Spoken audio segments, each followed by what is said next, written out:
దేవుడు మాట్లాడుతున్నాడు విలాప వాక్యముల గ్రంథంలో, రేయి మొదటి జామున నువ్వు లేచి నీ పసిపిల్లల ప్రాణం కోసం మొరపెట్టు దేవుని సన్నిధిలో.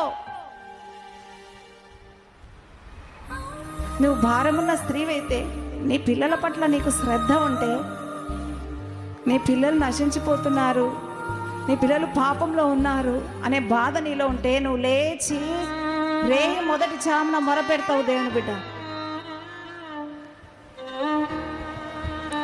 రేయి మొదటి జామున మొరపెట్టి పసిపిల్లల ప్రాణం కోసం చేతులు ఎత్తాలంట, దేవుని వైపు ప్రార్థించాలంట.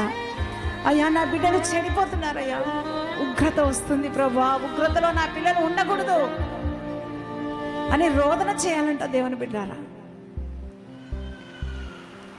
చాలామంది నిశ్చింతగా ఉన్నారు,